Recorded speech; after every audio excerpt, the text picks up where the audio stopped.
ఏవండి మనం కొత్త ఫ్రిడ్జ్ తీసుకుందామండి. ఇంట్లో ఉంది కదా ఆల్రెడీ. అది పాతగా అయిపోయిందండి. ఇదిగోండి ఇలా పెద్ద ఫ్రిడ్జ్ తీసుకుందాం. అలాంటప్పుడు ఇంత సైజ్ ఎక్కడ సరిపోతుంది? అయ్యో చూడు, ఆ పెద్ద ఫ్రిడ్జ్ డబుల్ డోర్, అది తీసుకుందాం. ఓకే, అదా బాగుంది. కానీ అయినా అంత పెద్ద ఫ్రిడ్జ్ ఎందుకండి మనకి? ఎందుకా?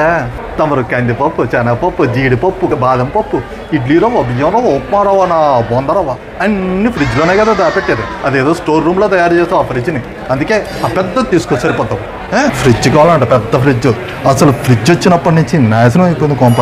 శుభ్రంగా ఆ ఫ్రిడ్జ్ కూడా తీసేసి బొట్టు ఫ్రిడ్జ్ ఉంటుంది చూడు, అది ఆ ఫ్రిడ్జ్ తీసుకుంటా. పాలు పెరుగు తప్ప ఫ్రిడ్జ్లో పెట్టడానికి ఏం లేదు. ఫ్రిడ్జ్లో నిన్నటి కూర, మొన్నటి కూర, పప్పు సారు, ఏ సారు, ఆ సారు అని వారం రోజులు అన్నీ అందులోనే తోసి పెడతారు. ఇంత తోనడం, ఫ్రిడ్జ్లో తోసేయడం, అదే మళ్ళీ వేడి చేయడం, నా మొహాన్ పడేయడం.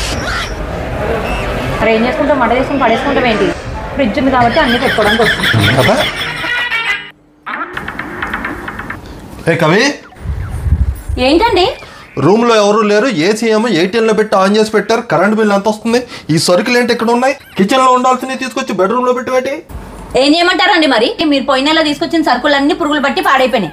కిలో బాదం పప్పు తీసుకొస్తే మొత్తం పాడైపోయి 1/2 కిలో మిగిలి. పెద్ద ఫ్రిడ్జ్ కొనమంటేనేమో పండ్రు. మరి ఏం చేయను? ఓహో, అందుకే డోర్ వేసేసి ఏసీ ఆన్ చేసి పెట్టారు. కనీసం ఈ చల్లదనానికి సరుకులు పాడవకుండా ఉంటాయి. ఇదనమాట అసలు సంగతి. పెద్ద ఫ్రిడ్జ్ కొనిపించుకోవడానికి ఎదవ డ్రామాలు.